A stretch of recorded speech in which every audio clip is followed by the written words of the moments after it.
नेपाल में social media के प्रतिबंध के बाद जिस तरह से प्रदर्शन उग्र होते गए, आप सभी ने देखा। 3 सितंबर 2025 को आपने एक शक्ति प्रदर्शन देखा था जो बीजिंग में हुआ था, जब केपी ओली ने शी जिनपिंग के साथ हाथ मिलाया था। महज 5 दिन बाद ही नेपाल में प्रदर्शन उग्र हो गए और अमेरिकी कंपनी को एक बड़ा झटका लग गया। क्या इसमें चीन का हाथ था? ये सब हम जानेंगे इस वीडियो में। नमस्कार, मेरा नाम महेश कपूर, हमारे साथ है आदित्य, और आदित्य से जानते हैं कि क्या नेपाल में जो प्रदर्शन हो रहा है उसमें चाइना या अमेरिका का अखाड़ा बनने की उम्मीद ज्यादा है या नहीं? देखिए अंश, जैसे कि हमने देखा कि वहाँ जो प्रोटेस्ट स्टार्ट हुए, जिसका नाम हम दुनिया ने दिया है जेनजी प्रोटेस्ट, तो वहाँ पे सबसे पहली बात यह है कि पिछले 2 डेकेड से जो नेपाल है उस पर कहीं ना कहीं चाइना का आधिपत्य रहा है, क्योंकि वहाँ पे कम्युनिस्ट गवर्नमेंट रही है 2 डेकेड से। हमने स्टार्टिंग में देखा जब वहाँ पे राजशाही खत्म हुई थी, फिर एक पॉपुलर लीडर बन के आए थे प्रचंड, और प्रचंड जैसे हमने देखा 1 डेकेड उन्होंने रूल किया। फिर उनसे ज्यादा फेमस हुए केपी शर्मा ओली प्रधानमंत्री बने। ओली ने भी 10 साल तक लगभग वहां पे रूल किया। क्या होता है कि किसी भी देश में जब 2 डेकेड में लगातार सरकार रहती है तो अनपॉपुलर हो जाती है, और वैसा हमने नेपाल में भी देखा।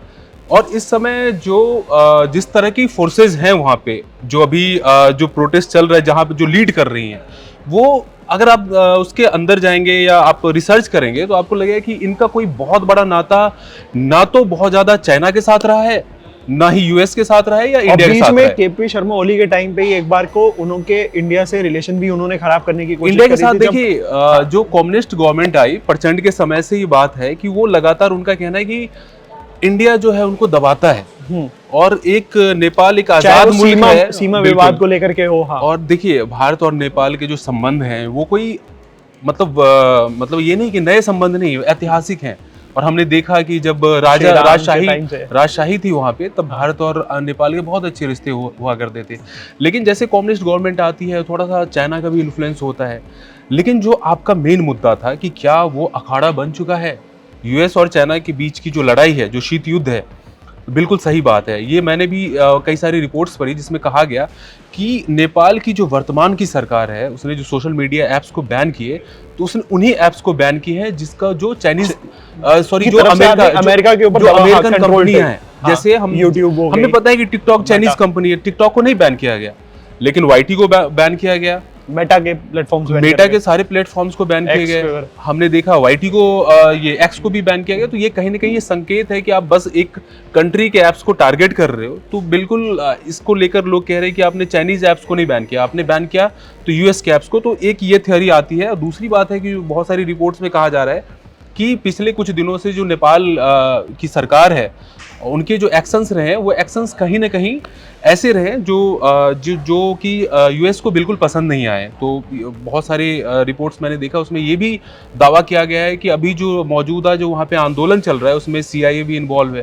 तो इस तरह की बातें सामने आ रही है। मेरा अगला सवाल आपसे यही होने वाला था कि क्या इसमें सीआईए की इन्वॉल्वमेंट देखी जा सकती है, या फिर ये सब कहने की बात है कि सीआईए जहाँ पे भी इन्वॉल्व रहती है, तो आपको पता है वो एक जासूसी संगठन है, तो वो तो ऑन करती नहीं चीज़ों को।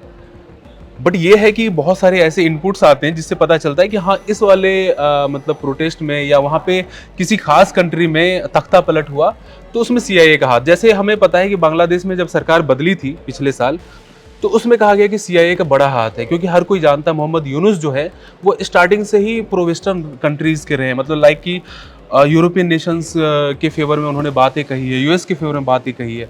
तो अभी जो फिलहाल जो वहाँ पे बालेंद्र शाह का नाम सबसे सामने आया है प्रधानमंत्री के लिए, और हम सब जानते हैं काफ़ी युवा चेहरे हैं, युवा फेस हैं, तो हो सकता है कि उनको सीआईए की तरफ से समर्थन मिला हो, या हामी नेपाल जो इस आंदोलन का, जिसने आंदोलन की अपील की थी लोगों से, और लोग जो है लाखों की संख्या में घर के बाहर आए, और हमने देखा कि वहाँ के पीएम जो है वो नेपाल छोड़ के जा चुके हैं, तख्ता पलट हो चुका है।